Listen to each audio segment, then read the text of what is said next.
안녕하세요. 안녕하세요. 한 주간 잘 지내셨습니까? 네. 다 주일도 잘 보내셨죠? 네. 주일날 교회 가면 뭐 재미있는 일 같은 거 없습니까? 그냥 가는 자체가 좀 재밌긴 해요. 오, 야, 네, 아니 왜냐면 정답을. 네, 또 예배 시간도 물론 뭐 그렇지만 끝나고 난 뒤에 예. 이 세론들이랑 이 교제할 때가 너무 재미가 있어요. 아, 세론들이랑. 네. 그러니까 세론들이랑 교제하시고. 네네. 범키 씨는 교회에서 따로 뭐 특별하게 하시는 거 있으십니까? 저는 저희 교회 이제 영어 예배 찬양 인도를 하고 있어서 오, 어제- 가보고 싶다. 네, 그러니까. 어제 했고요. 그다음에 오. 어제는 또 특순하고 겹쳐서 이제 예배 2번의 찬양을 했습니다. 그러니까 영어 예배부에 찬양 인도를 하시는 거예요. 네네네. 이야, 멋지다. 멋지다. 수지 씨는 교회에서 뭐 하십니까? 저는 그냥 밥을 먹고 옵니다. 밥이 아주 맛있습니다. 예배도 드리고. 네. 아, 역시 밥. 예배도 드리고. 아니 교회밥 맛있는 것도 중요합니다. 맞아요, 맞아요. 네, 그럼요. 네. 교회밥이 맛있어요. 네. 네. 보규 씨는요? 저희는 예배 잘 드리고 가족끼리 밥 먹으러 갑니다. 아, 교회에서 밥을 안 드시고. 교회 밥이 저희는 그 교회에서 밥 못 먹고 밖에서. 이렇게 하니까 막 되게 맛이 없나 맛이 봐요. 없어서 아니요, 저희 교회 밥 진짜 맛있는데 그쵸, 맛있는데. 그게 식당이 그 성도분들이 다 막 그렇게 가는 분위기가. 그렇구나. 저는 지난 주일날 이제 예배가 끝나고 나면 그 예배 새로 오신 새가족들, 네. 새가족실에 가서 하고 제가 가서 이제 인사드리고 기도하거든요. 네. 연세가 많으신 할머니 한 분이 오셨어요. 그 제가 이렇게 앉아 계시고 제가 앉아서 아유 안녕하십니까 잘 오셨습니다 하니까 자꾸 빤히 저를 보고 웃으세요. 막 오. 계속 웃기만 하시는 거예요. 말씀을 안 하시고. 왜 그러십니까? 이러니까 저를 성사학당에서 봤대요. 그러니까 TV에서 보던 목사님이 세상에. 자기 눈앞에 있으니까 너무 신기하다고 어머나. 어머나. 계속 웃으시고 어머. 성사학당 하시는 분 맞죠? 예. 아, 보셨습니까? 아, 거기서 보다가 실물로 보니까 너무 신기하다고 계속 이렇게 웃으셨어요. 그래서 요즘에 성사학당 하는 것 때문에 주일날 가면 괜히 저를 보고 웃으시는 분들이 더 친근하게 생각하시죠. 예, 뭐 네. TV하고 다르다, 같다, 뭐 더 젊어 보인다, 뭐 하여튼 그래서 성사학당이 아주 제 목회하는데 아주 기쁨을 주고 있습니다. 네. 와. 오늘도 그런 기쁜 마음으로 네. 열심히 한번 성경 공부를 해보도록 하겠습니다. 네. 오늘 수업 요한복음 41강 길이요 진리요 생명이라. 자, 오늘은 요한복음 14장 1절부터 14절까지 공부하겠습니다. 지난주에 배웠던 거 우리가 잠시 한번 기억을 더듬어 보겠습니다. 13장에서 중요한 건 예수님께서 이제 십자가를 향해서 다가가고 계시는 장면. 그러니까 예수님의 삶 중에서도 공생의 3년, 공생의 3년 중에서도 마지막 십자가에 못 박히시기 전까지 일주일을 주로 집중해서 조명하는 것이 요한복음 13장 이하의 내용이다. 그래서 우리가 13장 내용에서 쭉 보면 예를 들어서 30절 보십시오. 유다가 그 조각을 받고 곧 나가니 밤이르라. 가룟 유다가 예수님이 주시는 빵을 먹고 그리고 나가서 예수님을 이제 체포하려고 하는 사람들과 모의하는 장면입니다. 그리고 나서 31절 예수님께서 영광을 받았다. 이제 십자가를 향한 내 삶의 마지막이 카운트다운이 시작되었다. 이러면서 이제 예수님께서 십자가를 앞둔 비장한 모습, 그 모습을 보이고 계시죠. 그러면서 34절에 내가 이제 십자가에 달려 죽더라도 너희들끼리 제자답게 서로 사랑하라. 이렇게 말씀하셨고 베드로가 36절에 이렇게 말하죠. 주여 어디로 가십니까? 후에는 나를 따라올 것이다. 하고는 38절에 베드로에 대한 유명한 예언이죠. 내가 나를 위하여 내 목숨을 버리겠느냐. 내가 진실로 진실로 내게 이르노니 닭 울기 전에 내가 3번 나를 부인하리라. 그러니까 분위기가 지금 약간 좀 숙연해지고 엄숙해지는 분위기 아닙니까? 네. 예수님께서 십자가에 돌아가실 것이다. 그러니까 13장의 후반부의 분위기는 가룟 유다는 예수님을 체포하려는 사람들과 모의하러 떠났고 그 다음에 예수님도 이제 십자가를 앞두고 계시고 12제자 중에서 반장 제자인 베드로에게 예수님께서 방금 읽은 38절에서 닭 울기 전에 내가 나를 부인할 것이다. 그럼 여러분 그 자리에 있는 다른 제자들 분위기가 상당히 좀 숙연하고 이게 무슨 분위기지? 이런 분위기 될 거 아닙니까? 네. 믿었던 예수님께서 십자가를 앞두고 있다. 그런데 그 의미를 완벽하게는 제자들이 깨닫지 못하고 있는 상황.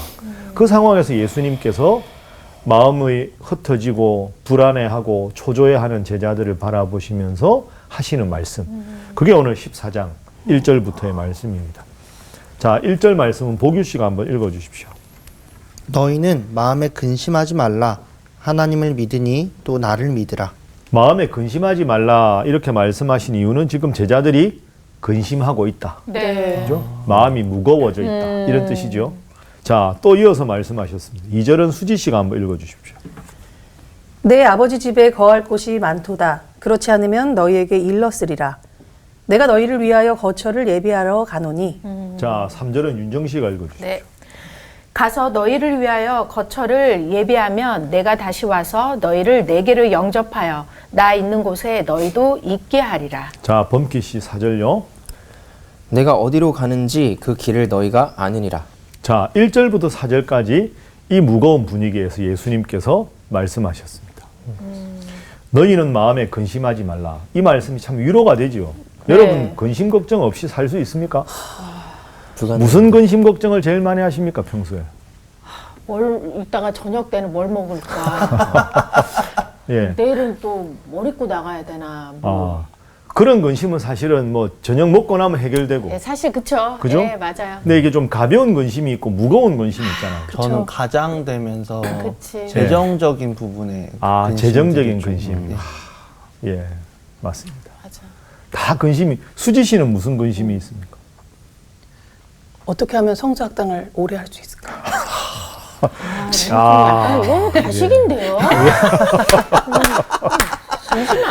범키 씨는 요즘 혹시 걱정이나 근심이 있다면 뭡니까? 저는 원래 진짜 걱정 근심 없는 사람인데요. 아, 그래요? 근데 이제 저도 마찬가지로 가장이 되고 나서 예. 10년 뒤를 항상 좀 걱정하고 고민하게 되더라고요. 준비하게 되고. 10년 뒤. 예, 예. 10년 뒤에 그렇죠. 어떤- 아무래도 지금 활동하는 게 그때까지 활동할 수 있을까? 네, 네. 뭐 네. 그런 그렇죠. 예, 예. 인생의 미래에 대한 걱정, 네, 근심. 네, 네. 없을 수가 없죠. 예. 그런데 우리가 살면서 아무리 믿음이 좋아도 근심을 안 할 수 있을까요? 근심할 수밖에 없잖아요. 어떻게 사람이 살아있는데 근심을 안 할 수가 있습니까? 그러니까 1절 말씀은 너희는 마음에 근심하지 말라. 이 말씀은 너무너무 위로가 되는 말씀인데 또 한편 생각해 보면 없을 수가 없잖아요, 근심이. 근데 그걸 누구보다 잘 아시는 예수님께서 왜 근심하지 말라고 말씀하셨을까? 인간의 몸을 입고 33년의 삶을 살아가면서 인간은 누구나 근심할 수밖에 없다는 걸 제일 잘 아시는 예수님이 왜 근심하지 말라 이렇게 말씀하셨을까? 자, 제자들이 이 말을 들으면서도 어떻게 근심 없이 살 수 있지? 이런 생각을 했겠죠. 네. 예수님이 아신다고 딱 미리 아마 웃으면서 이 말씀 하셨을 것 같아요. 뒷부분은 하나님 믿지? 그러니까 또 나를 믿으라. 내가 알고 있다. 어떻게 근심 없이 살 수 있습니까? 너희들의 눈빛을 내가 알고 있다. 하나님 믿지? 나를 믿으라. 하고는 이 근심의 문제를 해결을 해 주십니다. 2절. 내 아버지 집에 거할 곳이 많도다. 내 아버지 집은 어디를 말하는 것일까요?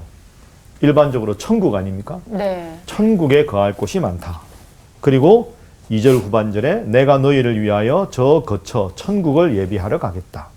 3절 가서 너희를 위하여 거처인 천국을 예비하면 내가 다시 와서 너희를 내게로 영접하여 나 있는 저 천국에 너희도 있게 하겠다 하고 약속을 해 주셨습니다. 제가 이 본문은 저한테는 아주 의미 있는 본문입니다. 다 성경이 중요하지만 제가 목회하면서 모든 집례를 다 할 수 없잖아요. 그런데 마지막에 우리가 흔히 하는 말로 이제 돌아가시면 이제 임종 예배 드리고 위로 예배도 드리고 그 다음에 이제 입관 예배를 드리고 마지막에 이제 나갈 때 발인 예배라고 드리죠. 네. 그 발인 예배라는 거, 발인이라는 말은 그냥 보통 세상에서 쓰는 말이고요. 제가 교회 목회하면서 바꿨습니다. 천국 환송 예배. 네. 예, 천국으로 환송한다. 천국 환송 예배로 바꿨는데요.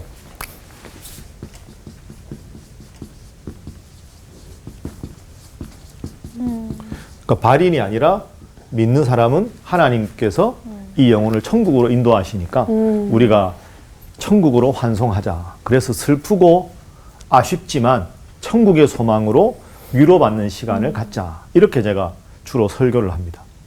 그런데 여러분 생각해 보세요. 1절에 예수님께서 근심하지 말라 이렇게 말씀하셨습니다. 근심하지 말라.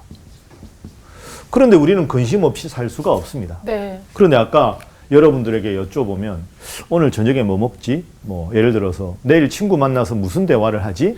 이런 거 내일이 지나고 오늘이 지나면 해결될 수 있는 큰 근심은 아닌데 네. 인간이 할 수 있는 근심 중에 제일 큰 근심, 뭐 권력으로도 돈으로도 해결할 수 없는 제일 큰 근심이 있습니다. 죽음. 그렇죠. 죽음입니다. 그러니까 사랑하는 사람과 사별해서 더 이상 이 땅에서 함께 할 수 없다는 죽음에 대한 근심은 해결할 수가 없습니다. 네. 그 어떤 사람도 아무리 많은 것을 가진 사람도 이걸 해결할 수가 없는 거죠. 맞아요. 그 예수님께서 13장 마지막에 지금 십자가를 말씀하셨잖아요. 십자가는 죽음이지요. 그럼 제자들 입장에서는 가룟 유다 나갔고 그 의미를 정확하게 모르지만 베드로가 예수님을 부인할 것이라고 하고 예수님도 십자가를 말씀하셨으니 우리가 그러면 선생님 없이 우리가 어떻게 하지? 선생님 정말 돌아가시려나? 이런 죽음에 대한 불안함과 걱정과 근심이 있는 거죠. 그러니까 너희는 근심하지 말아라. 너희의 모든 근심은 시간이 가면 해결되지만 해결될 수 없는 유일한 근심이 사별이라는 걸 내가 알고 있다. 이 문제를 내가 해결해 주겠다. 두 번째 2절에 보면 내 아버지 집에 거할 곳이 많다. 이게 천국을 말하는 거죠. 그러니까 예수님의 의미는 이 세상의 삶이 끝이다라고 하면 죽음으로 결별하는 사별이지만 이 세상의 죽음이 끝이 아니다. 내가 저 천국을 예비해서 이 사별의 근본적인 인간의 근심을 내가 해결해 주겠다. 이렇게 되는 거죠. 그리고는 3절에 보면 나 있는 그 천국에 너희도 있게 해주겠다. 이건 천국의 소망을 약속을 하신 거죠. 어떤 사람에게? 예수님을 구원자로 믿는 사람들에게. 그러니까 1절부터 3절 말씀은 인간이 할 수밖에 없는 가장 근본적인 죽음에 대한 문제를 예수님께서 해결해 주셨다라는 구절입니다. 그래서 우리가 흔히 하는 말로 인생을 생로병사라고 합니다. 그죠? 네. 태어났기 때문에 누구든지 나이가 들고 병이 들고 죽는다. 이걸 생각해서 보통 흔히 하는 말로 인생은 나그네 길이다. 네. 이렇게 살으나 저렇게 살으나 나이 들고 병 들고 죽는 거 똑같지 않냐. 이러면 인생이 덧없고 이렇게 살면 뭐하나. 그래봐야 내 인생 얼마 안 남았는데. 이렇게 하면서 인생의 허무감을 느끼는 거죠. 그런데 예수님은 이 생로병사를 겪으면서 인생은 나그네가 아니라는 겁니다. 그래서 우리 기독교는 나그네라는 대신에 순례자라는 단어를 씁니다. 순례자. 나그네나 순례자나 하루하루의 삶이 고단한 건 마찬가지입니다. 차이는 나그네는 돌아갈 본향집이 없습니다. 그러니까 생로병사면 사로 끝나는 거죠. 순례자는 고달프고 힘든 나그네와 비슷한 삶을 살아가지만 내가 돌아갈 본향이 있다. 주님께서 계신 저 천국에 내가 영원히 살 수 있다. 그러니까 주님을 믿는 사람들은 세상 사람들과 우리가 세상 사람들 보기에는 다 비슷해 보이고 네. 때로는 예수 믿는 사람들 중에 더 가난한 사람도 있고 여러 가지로 더 열악한 환경에 살아가는 사람도 있는 것 같지만 그게 중요한 게 아니다. 왜? 이 인생 끝나고 나서 나는 돌아갈 저 천국 본향에 있기 때문에 하나님께로부터 내가 와서 내가 하나님께로 돌아간다. 그래서 돌아가셨다. 이게 상당히 생각해보면 맞아요. 하나님께 왔으니 하나님께로 돌아간다. 그러니까 천국 환송 예배. 그래서 저도 이제 목사님들께 장례에 대해서 이야기할 때 호상은 없다. 유족들에게 충분히 위로하고 손 꼭 붙잡아드리고 최선을 다하고 절대 치아를 드러내고 웃어서는 안 된다. 아무리 천국 소망이 있어도 지금 당장 슬프고 그리운 마음은 분명하다. 그러니까 엄숙하게 잘 그분들을 위로해드리되 이 세상의 삶이 끝이 아니라 저 천국에서 재회하는 날, 그날을 기다리면서 남은 우리 인생에 주님을 잘 믿어야 천국에서 사랑하는 그분을 재회할 수 있으니 믿음 생활을 잘하는 것이 그리운 마음을 신앙으로 승화시키는 것이야말로 우리 인생에 남은 과제다. 그 점을 분명하게 강조하죠. 이게 우리 기독교의 아주 위대한 점이고 매력입니다. 그렇죠. 다른 종교에는 이런 천국, 이런 신앙이 없는 종교들이 많거든요. 그러니까 예수 믿는 사람들은 그 어떤 절망의 순간에도 희망을 가져야 합니다. 왜? 죽음이라는 절대 절망을 이기시고 예수님께서 부활하셨기 때문에. 우리도 죽음 권세를 이기고 주님 믿으면 부활해서 천국에서 영생할 것이다. 그러니까 여러분들도 이 방송을 보시는 시청자분들도 살다가 내가 주님 믿는데 왜 이렇게 내 인생은 힘들까? 왜 이렇게 내 인생은 안 풀릴까? 괴로워하고 답답하지만 가장 근본적인 인생의 근본적인 근심의 문제를 천국 소망으로 해결받았다. 이 믿음으로 항상 소망을 품고 살아가는 것이 필요하다. 네. 이 점을 여러분들이 잘 한번 생각해 보시기 바랍니다. 그래서 삶이 힘들고 어려울 때마다 1절부터 3절 말씀을 깊이 묵상해 보면 큰 위로가 됩니다. 그리고 4절에 예수님이 이어서 말씀하셨습니다. 내가 어디로 가는지 그 길을 너희가 아느니라. 내가 십자가를 지지만 부활하고 저 하나님 보좌 우편에 앉을 것이다. 이런 말씀을 하셨어요.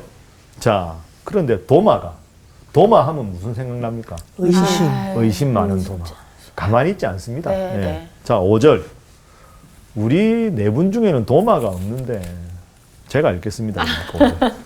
도마가 이르되 주여 주께서 어디로 가시는지 우리가 알지 못하거늘 그 길을 어찌 알겠사옵나이까. 쉽게 말하면 이런 뜻입니다. 예수님, 우리 예수님 어디로 가는지 모르는데요. 보통 몰라도 가만히 있잖아요. 도마는 그게 아닙니다. 분명히 보고 확실해야 뭐든지 움직이는 사람. 그러니까. 모르는데요, 우리. 예수님 말씀은 이런 뜻입니다. 너희가 지금 내가 그동안에 죽음에 대해서 암시하고 부활에 대해서 암시하고 내가 하나님의 아들로 온 걸 여러 번 설명을 했으니 너희가 지금 어렴풋이만 알고 있다. 이런 뜻입니다. 네. 그런데 다음에 이제 성령께서 오셔서 깨닫게 해주시면 아, 그때 그 말씀이 이런 뜻이구나 라고 분명히 알게 될 것이다. 그러니까 4절 말씀에서 너희가 안다 하는 것은 확실히 안다가 아니라 너희가 이미 듣고 어렴풋이는 알고 있는 상태에 놓여 있다. 잘 모르는데요. 앞으로 알게 될 것이다. 자, 6절 말씀이 아주 중요한 요절입니다. 남 같지 않아. 그죠? 6절 말씀. 범키 씨 한번 읽어 주십시오. 예수께서 이르시되 내가 곧 길이요 진리요 생명이니 나로 말미암지 않고는 아버지께로 올 자가 없느니라. 이 구절 여러분 잘 아시죠? 네, 네. 이 구절 그 성경 암송 같은 거 할 때 많이 했는데. 오. 그렇죠? 맞아요. 내가 곧 길이요 진리요 생명이니 나로 말미암지 않고는 아버지께로 올 자가 없느니라. 그런데 여기서 길이요 진리요 생명이니에 보면 그 앞에 정관사가 붙어 있습니다. 영어로 하면 길이요 할 때 더가 붙어 있습니다. 대문자로. 그죠? 길이요 진리요 and 이 더라는 말은 세상에서 유일한 걸 말하는 거죠. 네, 네. 그러니까 아. 구원에 여러 길이 있는데 그 중에 예수 믿는 게 하나다 이런 뜻이 아니고 아니고 오직 예수 이름으로라야만 하나님께 갈 수 있다. 내가 유일한 길이요. 참 진리, 유일한 진리요. 유일한 생명이다. 이런 뜻입니다. 그러니까 이걸 헬라어 원문으로 신약 성경에 쓰여진 원문으로 봐도 해라는 정관사가 정확하게 붙어 있습니다. 그러니까 영어로 그냥 이렇게 임의로 한 게 아닙니다. 네. 그래서 하나님께 가는 유일한 구원의 길은 나다. 내가 길이요, 진리요, 생명이다. 그래서 그 말씀을 다시 강조한 게 뒷부분에 나로 말미암지 않고는 아버지께로 올 자가 없다. 이렇게 말씀하신 거죠. 7절 너희가 나를 알았더라면 내 아버지도 알았으리로다. 이제부터는 너희가 그를 알았고 또 보았느니라. 예수님께서 하나님이 보내셨고 하나님의 뜻을 완벽하게 드러내셨고 다시 하나님께로 돌아가니까 예수님 입에서 하는 모든 말씀과 예수님 하시는 모든 사역은 하나님께로부터 완벽하게 온 것이다. 네. 이런 뜻입니다. 자, 그러면 이 6절 말씀을 다시 보면 5절 도마가 그 길을 어찌 알겠사옵나이까. 길이 6절에 또 내가 곧 길이요 이렇게 나오죠. 네. 그리고 5절과 6절에 이런 맥락에 보면 제일 중요한 단어는 길입니다. 네. 그러니까 하나님께로 가는 유일한 구원의 길은 누구다? 예수님입니다. 예수님이 길이다. 그러면 참 길이신 예수님은 곧 하나님께로부터 오신 진리의 말씀을 전하는 분이고 그 진리의 말씀을 믿어야 우리가 영생, 생명을 얻는다. 그러니까 내가 곧 길이요, 진리요, 생명이다 라는 말씀은 하나의 뜻도 되겠지만 맥락에 보면 하나님께 가는 유일한 참 길이 예수님이시다. 그 예수님만이 진리시고 그 예수님을 믿어야 영생을 얻게 된다. 그러니까 길이라는 단어의 중요한 두 가지 속성을 진리요, 생명이다. 이렇게 말씀할 수가 있는 거죠. 그러니까 여러분 요즘에 우리 주위에 다른 종교인들이 참 많지 않습니까? 네. 다른 종교를 믿는 사람들이 많다. 이걸 우리가 신학에서는 이렇게 말합니다. 종교 다원적 상황이다. 말이 어렵죠? 네. 하나도 안 어려우신 거예요. 그러니까 많은 종교가 자기들이 근본적인 종교라고 다양한 종교가 있는 상황입니다. 그래서 여러 유교, 불교, 기독교, 뭐 도교, 네. 이슬람교 많이 있으니까 다양한 종교가 있는 상황이다. 그래서 다양한 종교가 유교는 유교 나름대로 진리의 구원의 길이 있고 이슬람 믿어도 구원 없고 불교 믿어도 구원 없고 이런 걸 신학에서는 종교 다원주의라고 합니다. 네. 네. 들어보셨죠? 네. 그러니까 다양한 종교가 있는 상황이니까 다양한 종교 어떤 종교를 믿어도 구원을 받는다는 것이 종교다원주의입니다. 그러나 이것은 틀린 겁니다. 네. 다양한 종교가 있다고 해서 다양한 모든 종교가 구원 얻는다는 것은 성경의 가르침이 아닙니다. 네. 방금 읽은 6절 말씀에 내가 곧 길이요 유일한 길이라는 거죠. 진리요 생명이다. 나로 말미암지 않고는 아버지께로 그러니까 구원에 이르는 길은 없다. 그러니까 여러분 이 두 가지를 구분하십시오. 그냥 다른 종교인들이 많다고 해서 좋은 게 좋은 거야. 아 그래 그것도 구원이고 너 믿어도 구원이고 그 다 구원의 길이야. 그게 쿨해 보인다 젊은 사람들 표현. 맞아요. 절대로 그렇지 않습니다. 맞아. 다른 종교가 많다고 해서 이 시대적인 상황이 곧 구원으로 그대로 연결되는 건 아닙니다. 네. 시대 정신이 진리가 아닙니다. 진리는 다수결에 의해서 결정될 수 있는 게 아니지요. 그렇죠? 네. 대부분의 사람들은 더 죄악된 길, 인기 얻는 길이 더 사람들에게 그럴듯해 보이지만 진리는 다수의 편에 안 설 때도 있고 진리는 소수일 수도 있습니다.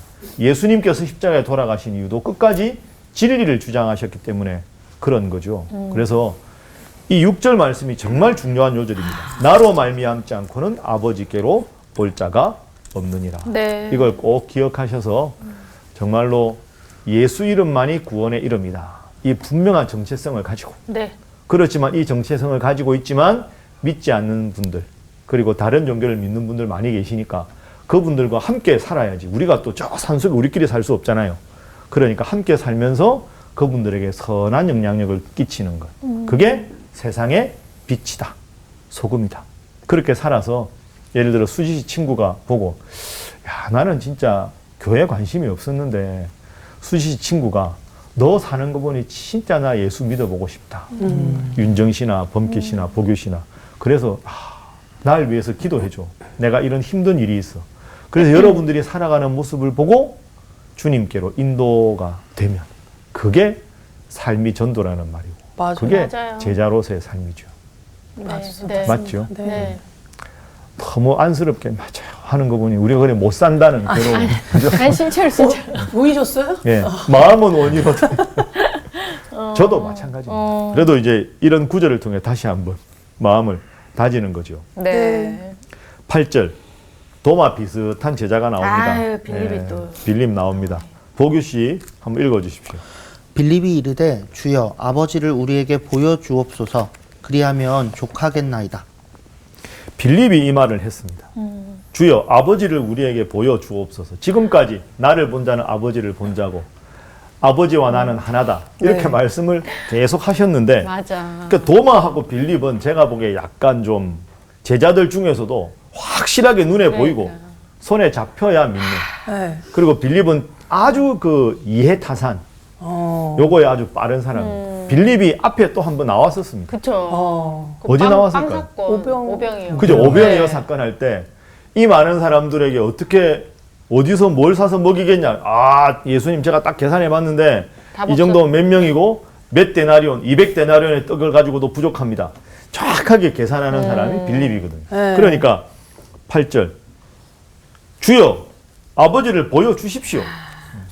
나를 본 자는 아버지를 본 자인데 예수님 진짜 답답했을 것 같아요. 내가 여지껏 얘기했잖아. 그렇죠. 이랬을 거야. 맞습니다. 그러니까 이 예수님의 제자라고 해서 무조건 믿음이 좋은 게 아닙니다. 그렇죠. 그리고 네. 우리가 예를 들어서 본 대로 삭개오 누가복음 19장에 예수님 제자 아니었는데 하루 그냥 예수님 만나서 자기 소유를 다 절반을 가난한 자들에게 주고 가난한 자들을 위해서 살고 주님의 제자가 되겠다. 네. 그러니까 무리 중에 하루아침에 예수님 만나서 변화되는 사람도 있고 3년 내내 가르쳤는데 하나님을 보여주십시오.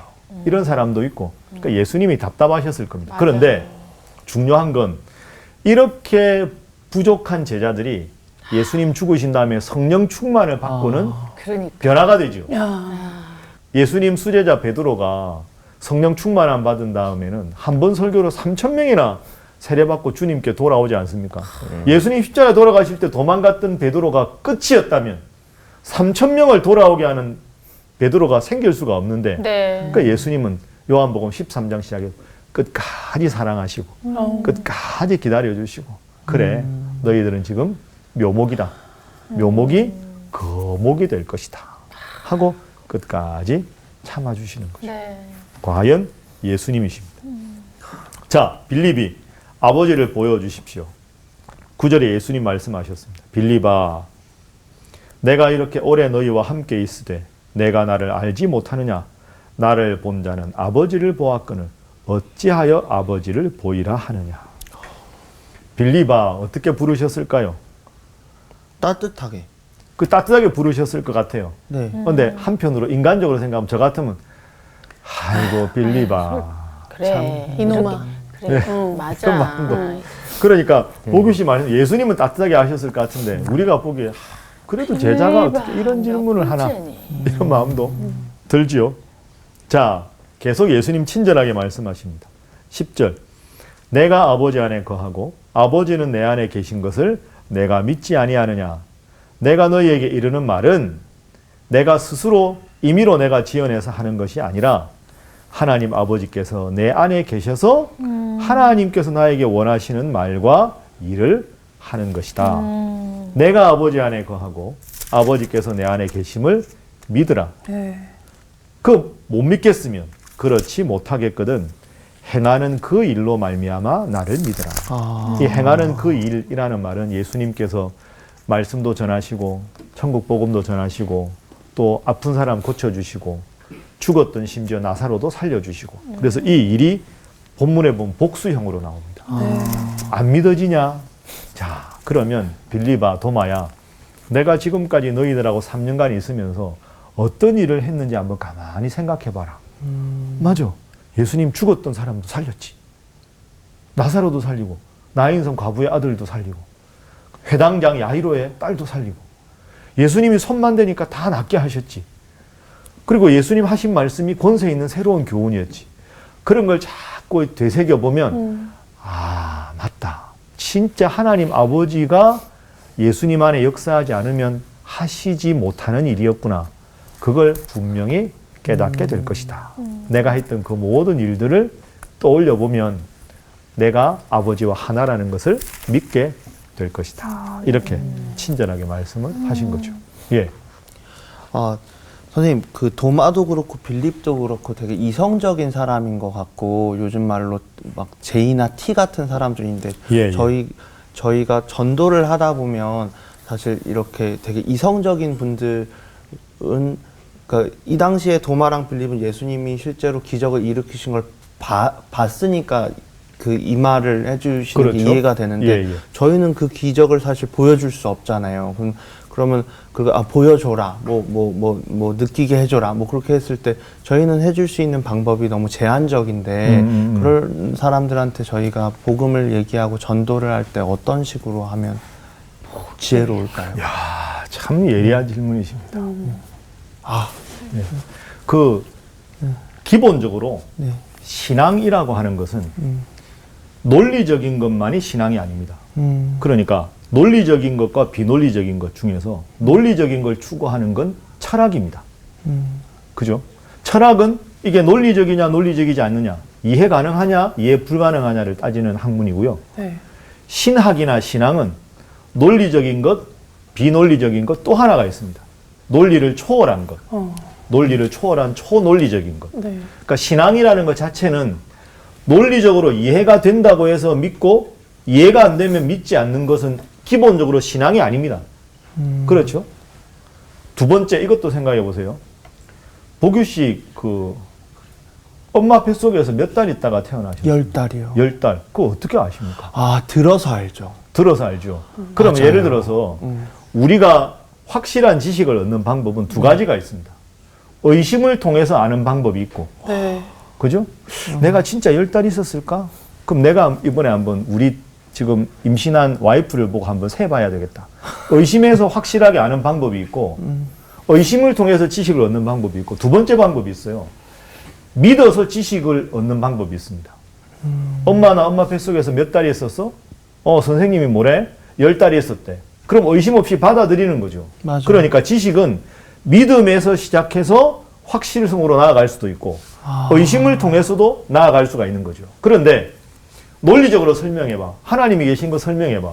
예수님이 인간이면서 신이라는 거 설명해봐 라고 하는 건 의심에서부터 지식을 이루고자 하는 방법이죠. 그러나 이것이 유일한 방법은 아니다. 네. 그렇구나. 믿음을 가지고 그것을 아멘으로 받아들이고 믿음의 안목을 키워가면서 의심이 저절로 해소되는 것도 신앙적 지식을 얻는 두 번째 좋은 방법이다. 요 두 가지. 첫 번째, 신앙은 논리라는 잣대를 가지고 접근하는 것 자체가 아니다. 그건 철학의 영역이다. 보이지 않아도 믿는 것이 신앙이니까. 두 번째, 신앙적인 지식이라는 건 의심을 통해서도 가능하지만 믿음을 통해서 의심을 극복하는 방법도 가능하다. 그러니까 일단은 의심하는 마음 그대로 갖고 나와 함께 믿음 생활을 해보자. 그러면서 마음을 열고 믿음 생활을 하다 보면 의심이 하나씩 둘씩 해결될 거야. 나를 믿고 따라와봐. 이렇게 말하는 것도 좋은 정답이네. 방법이 되겠죠. 야. 예. 너무 이렇게 리액션이 좋아서 제가. 일단은 믿으라고 얘기를 하는 거잖아요, 그죠? 그렇죠. 예. 신앙생활 자체가 믿음이라는 거 근데 아니에요? 아까 그 삶으로 보여준다는 거랑 막 이렇게 잘 믹스하면은 그렇죠. 너무 좋을 그러니까 것 같아요. 네. 나를 믿고 한번 함께 믿음 생활을 해보자라는 말이 설득력을 가지려면 그쵸. 내가 평상시에 내 말과 내 행동이 그러니까. 그 친구한테 충분히 맞아. 좋은 영향력을 줄 수 있을 때 가능한 거니까. 맞아. 야, 너 믿는 하나님 나 절대 안 믿고 싶어. 이러면 최악이고. 내가 아직 하나님 있는지 모르겠는데 너 정말 나한테 훌륭한 사람이고 좋은 친구니까 내가 너 말대로 마음을 열어볼게. 그러니까 우리가 잘 살아야 됩니다. 네. 그렇죠. 예, 그래야 전도가 되는 거죠. 네. 자, 좀 더 보겠습니다. 내가 진실로 진실로 너희에게 이르노니 나를 믿는 자는 내가 하는 일을 그도 할 것이요 또한 그보다 큰 일도 하리니 이는 내가 아버지께로 감이라. 12절 말씀이 읽으면 아멘이 되는데 네. 다시 보면 이게 좀 무슨 뜻인가 싶습니다. 예수님이 진실로 진실로라는 말씀을 하실 때는 정말 중요한 말씀이라고 맞아요. 제가 말씀을 예, 드렸는데 진실로 진실로 너에게 이르노니 나를 믿는 자는 내가 하는 일을 그도 할 것이요 또한 그보다 큰 일도 하리니 이는 내가 아버지께로 감이라. 아니 우리가 예수님보다 큰 일을 할 수가 있나요? 이게 무슨 뜻일까요?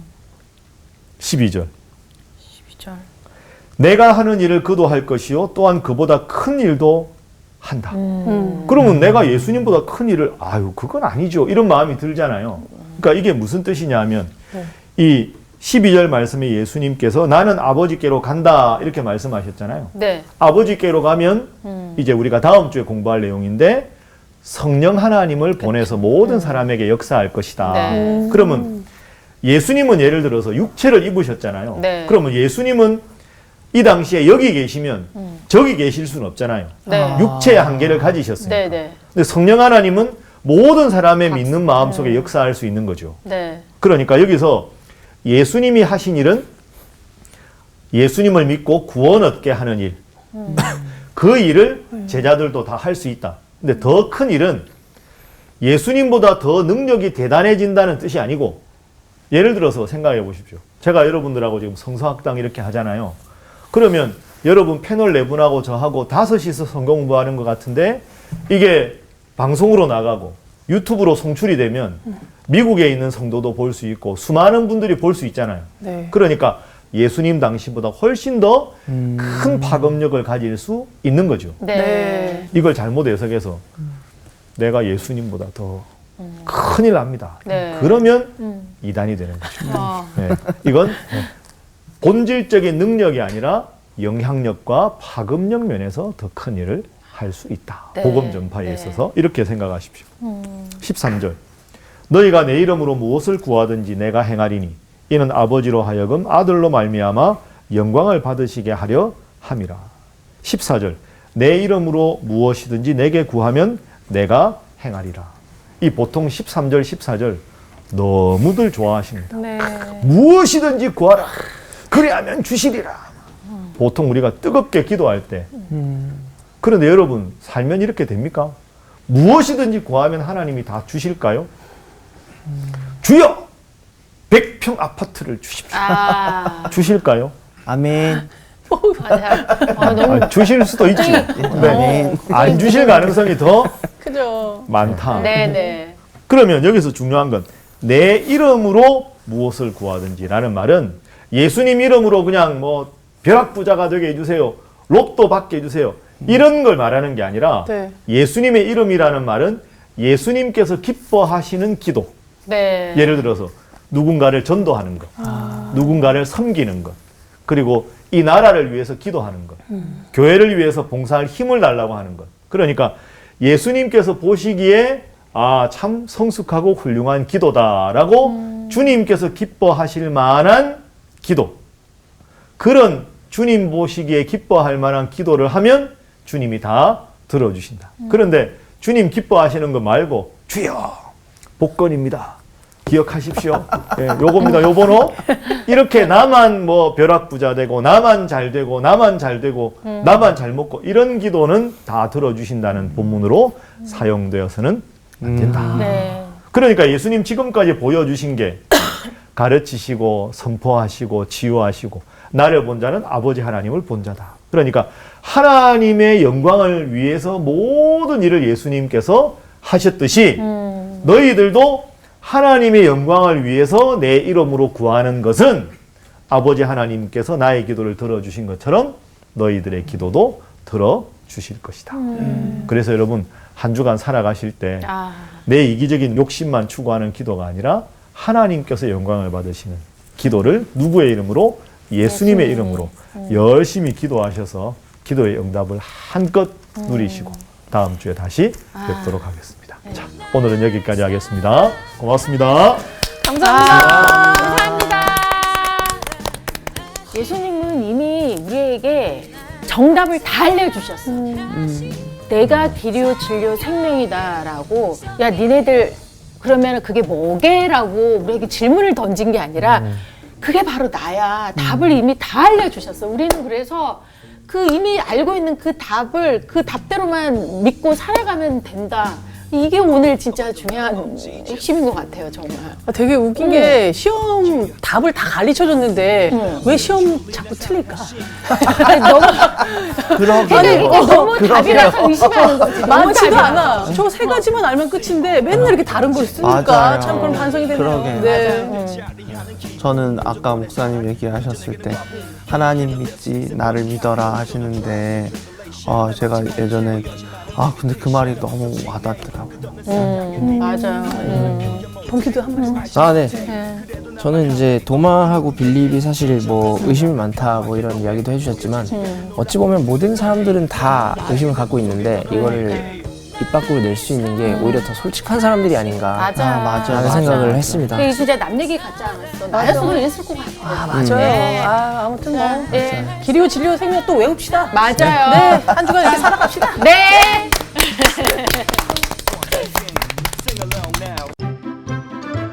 이번 주 퀴즈입니다. 바울은 악을 무엇으로 이기라고 했나요? 1번 선, 2번 악, 3번 율법. 정답을 아시는 분은 CBS 성서학당 홈페이지나 카카오톡 채널을 이용하시면 됩니다. 선정되신 분들에게는 대한성서공회에서 발행한 성경 통독을 위한 최고의 자습서 성경 2.0, 성서학당 선생님들의 저서 중 하나를 드립니다.